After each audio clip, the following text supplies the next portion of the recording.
আজকে আমরা ওয়ান পিসের তৃতীয় পার্ট এক্সপ্লেন করব। যারা আগের পার্টগুলো দেখোনি তারা এক্ষুনি দেখে আসো। তাহলে চলো আর কথা না বাড়িয়ে আজকের ভিডিওটি শুরু করা যাক।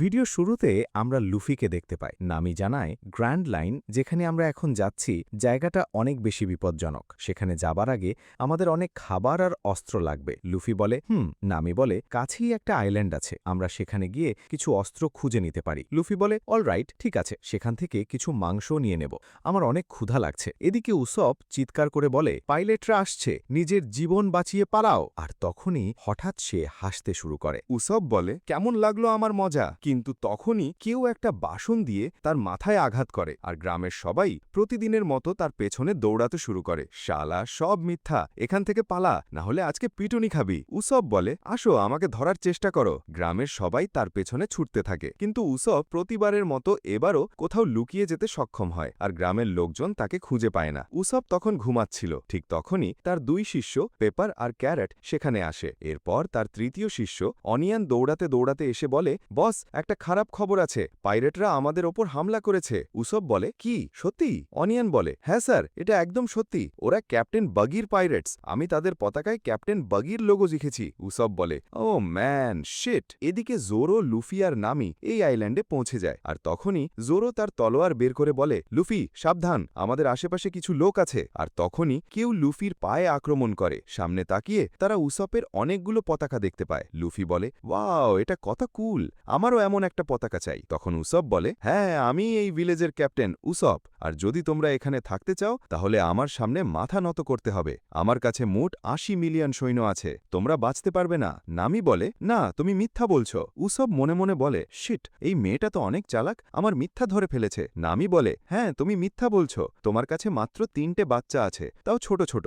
নামির ভয়েই ওই ৩টে বাচ্চা সেখান থেকে দৌড়ে পালিয়ে যায় আর উসব লুফি আর জরোকে দেখে প্রচণ্ড ভয় পেয়ে যায়। আমি তোমাদের সাথে কিভাবে লড়ব ভাই, তোমরা তো দেখতে এতটাই ভয়ঙ্কর, আমাকে মাফ করে দিও। এরপর লুফি আর জোরো জোরে হাসতে শুরু করে। লুফি এই লোকটাকে চিনতে পারে এবং বলে, এক সেকেন্ড, তুমি ইয়াসপের ছেলে তাই না? উসব পাহাড় থেকে নিচে পড়ে যায়, আপনি আমার বাবাকে কিভাবে চেনেন? এরপর এই চারজন একটা রেস্টুরেন্টে যায় কিছু খাবার জন্য। লুফি উসবকে বলে যে তার বাবা শ্যাংসের ক্রুয়ের একজন সদস্য ছিলেন এবং তিনি একজন অসাধারণ শার্প শুটার ছিলেন। লুফি বলে, হে বন্ধু, তোমার চেহারা একদম তোমার বাবার মতো। এরপর আমরা একটা ফ্ল্যাশব্যাক দেখতে পাই। লুফি ইয়াসপের শার্প শুটিং স্কিল দেখে অনেক বেশি ইমপ্রেসড ছিল। লুফি বলে, ওয়াও, আপনি এটা কিভাবে করেন? ইয়াসপ বলে, আরে বাচ্চা, এটা কোনো সহজ কাজ নয়, আমার একটা ছেলে আছে তোমারই বয়সী, তার নাম উসব। এরপর লুফি বলে, উসব, তোমার বাবা তোমার সম্পর্কে অনেক কথা বলতেন, তুমি কি এমন কাউকে চেনো যে আমাদের একটা শিপ দিতে পারে? আসলে আমাদের গ্র্যান্ড লাইনে যেতে হবে আর তার জন্য আমাদের একটা অনেক বড় শিপ দরকার হবে। উসব বলে, হ্যাঁ, আমি শুনেছি এখানে একটা অনেক বড় ম্যানশন আছে, হয়তো সেখানে আমরা কোনো শিপ পেয়ে যেতে পারি। তখন কেউ বলে,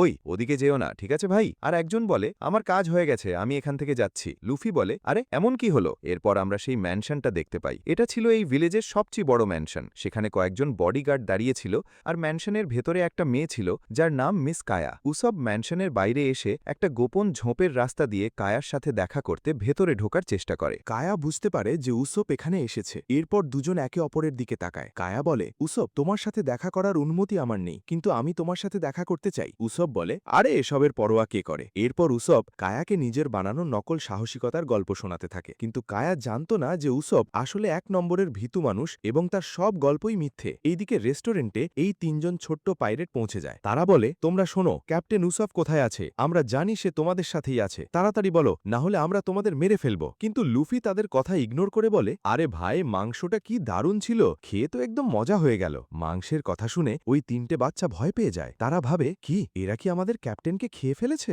এখন আমাদের কি হবে? তারা ভয় পেয়ে বলে, ভাই, এরা কি আমাদের সাথে মজা করছে? আরে এ তো রাক্ষস। কিন্তু কিছুক্ষণ পর তারা বুঝতে পারে যে এই লোকগুলো আসলে মজা করছিল। এরপর ওই বাচ্চারা লুফি, নামি আর জোরোকে সেই জায়গায় নিয়ে যায় যেখানে উসপ মিস কায়ার সাথে দেখা করতে আসে। তারা বিশাল ম্যানশনটা দেখে বলে, এত বড় ম্যানশন, কি ব্যাপার? এরপর তারা বলে, কিন্তু উসপ এখানে কি করতে আসে? বাচ্চারা বলে, মিথ্যে বলতে আসে। হ্যাঁ, সে মিস কায়াকে মিথ্যে গল্প শোনাতে আসে। এরপর এই ৩টে বাচ্চা তাদের জানায় যে মিস কায়ার বাবা মা প্রায় ১ বছর আগে অসুস্থ হয়ে মারা গেছেন, তাই মিস কায়া সবসময় অনেক মন খারাপ করে থাকে। এই জন্য উসপ তার সাথে হাসি ঠাট্টা করতে আসে যাতে তার মনটা ভালো হয়ে যায়। লুফি বলে, এই মেয়েটা অনেক ধনী, কিন্তু তার বাবা মা মারা গেছে, তাই এত বড় বাড়িতে একা থেকে সে অনেক কষ্টে থাকে। এরপর লুফি বলে, তাহলে সত্যিই তোমাদের মাস্টার অনেক ভালো মানুষ, চলো ঠিক আছে, শিপ নেওয়ার নেওয়ার জন্য আমরা ওই ম্যানশনের ভেতরে যাই। বাচ্চারা বলে, আরে কি করছো? ভেতরে অনেক বডিগার্ড আছে, তারা তোমাদের ভেতরে ঢুকতে দেবে না। লুফি বলে, আরে কিছু হবে না, আমার ওপর ভরসা রাখো। লুফি তার হাতগুলো বড় করে ফেলে। এটা দেখে 3টে বাচ্চা ভয় পেয়ে যায়। তারা ভাবে এ তো একটা রাক্ষস।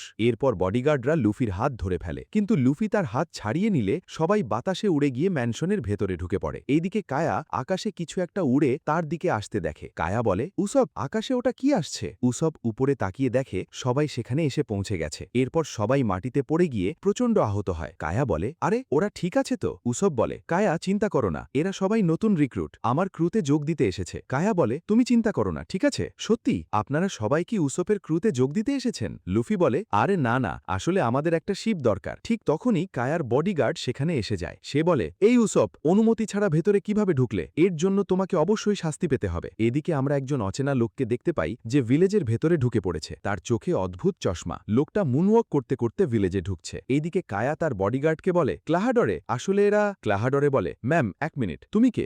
লুফি বলে, আসলে আমাদের একটা অনেক বড় শিপ দরকার। ক্লাহাডোরে বলে, আর তুমি উসাপ, তুমি কে? উসাপ বলে, এই আমার নাম ক্যাপ্টেন উসাপ, ভদ্রভাবে কথা বলো। ক্লাহাডোরে বলে, আমি তোমার বাবার কথা শুনেছি, তুমি একজন নোংরা পাইরেটের ছেলে। এটা শুনে ক্যাপ্টেন উসাপ প্রচণ্ড রেগে যায়। উসাপ বলে, ক্লাহাডোরে, তুমি কায়ার সম্পত্তির পেছনে পড়ে আছো, তাই না? ক্লাহাডোরে বলে, মিস কায়া তোমার মতো একজন গরিব মানুষের নাগালের বাইরে। চুপ করো ক্লাহাডোরে। কায়া বলে, এখনই ওর কাছে ক্ষমা চাও। ক্লাহাডোরে বলে, কিসের জন্য ক্ষমা চাইব? এই নোংরা মানুষের কাছে আমি কেন ক্ষমা চাইব? হয়তো সেও তার বাবাকে ঘৃণা করে, তাই আমি এখনই তোমাকে মেরে ফেলবো। উসাপ নিচে লাফ দিয়ে পড়ে। উসাপ ক্লাহাডোরের কাছে দিয়ে বলে, এত রাগ করছো কেন? আমি তো কিছু ভুল বলিনি। উসাপ প্রচণ্ড রেগে গিয়ে তাকে একটা জোরালো ঘুষি মারে। মিস কায়া আর লুফি এটা দেখে অবাক হয়ে যায়। উসাপ বলে, যেমন বাবা তেমন ছেলে। আমার বাবার জন্য আমি গর্বিত। সে একজন পাইরেট ছিল, বুঝেছ? আমি আজ পর্যন্ত অনেক মিথ্যা বলেছি, কিন্তু আমার বাবার ব্যাপারে কখনো মিথ্যা বলিনি। ক্লাহাডোরে বলে, সত্যি হলো তুমি একজন নোংরা পাইরেটের নোংরা ছেলে। উসাপ বলে, তোমার এত সাহস কিভাবে হলো? কায়া বলে, উসাপ প্লিজ ওকে ছেড়ে দাও, সে শুধু আমার ভালো চায়, ওকে মাফ করে দাও প্লিজ।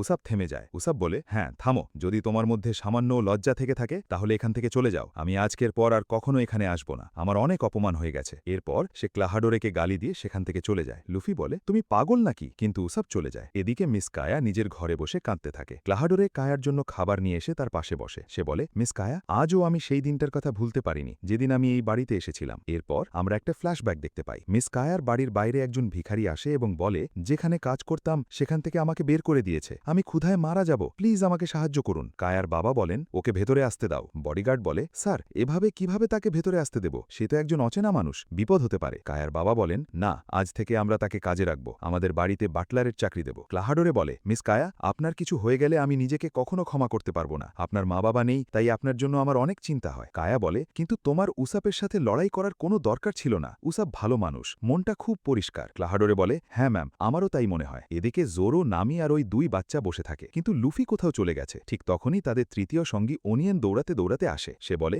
বন্ধুরা, আমাদের ভিলেজে একটা অদ্ভুত লোক আসছে, ওই দেখো, লোকটা এসে গেছে। লোকটা মুনওয়াক করতে করতে তাদের কাছে আসে। সে বলে, hey you, who are you calling a weird man? আরেকজন বলে, I am an awesome man. Zoro বলে, আচ্ছা এই লোকটা আবার কে? তুই কে? সে বলে, হ্যাঁ আমি একজন হিপনোটিস্ট। নামি বলে, আচ্ছা তাহলে আমাদের হিপনোটাইজ করে দেখাও। লোকটা বলে, don't be dumb, you will get hypnotised for sure. তারা বলে, হ্যাঁ হ্যাঁ ঠিক আছে, করে দেখাও। এরপর লোকটা তাদের 3 জনকে হিপনোটাইজ করতে শুরু করে, কিন্তু হিপনোটাইজ করতে করতে লোকটা নিজেও তাদের সাথে অজ্ঞান হয়ে যায়। জোরো বলে, সত্যি ভাই, কমলার লোক তো কি অদ্ভুত মানুষ। জোরোর কাছে ব্যাপারটা খুব অদ্ভুত লাগে। সে বলে, লোকটা পাগল নাকি? অন্যদের হিপনোটাইজ করতে এসেছিল, নিজেই অজ্ঞান হয়ে গেল। এর পাশে বলে, এই উঠে পড়। এদিকে আমরা উসবকে দেখতে পাই। সে অনেক দুঃখী হয়ে সমুদ্রের ধারে বসে আছে। ঠিক তখনই লুফি সেখানে আসে। লুফি বলে, এই উসব, ওই লোকটা যাই বলুক না কেন, আমি পুরোপুরি বিশ্বাস করি তোমার বাবা একজন মহান পাইরেট ছিলেন। উসব বলে, হ্যাঁ আমি তাকে নিয়ে গর্বিত, তিনি একজন মহান পাইরেট ছিলেন। লুফি বলে, উসব তুমি কি এখন আর ওই মেয়েটার কাছে যাবে না? উসব বলে, যেতে পারি যদি ওই বাটলার আমার কাছে ক্ষমা চায়। লুফি বলে, আরে ওই তো সেই বাটলার, তাই না? এদিকে আমরা নিচে দেখি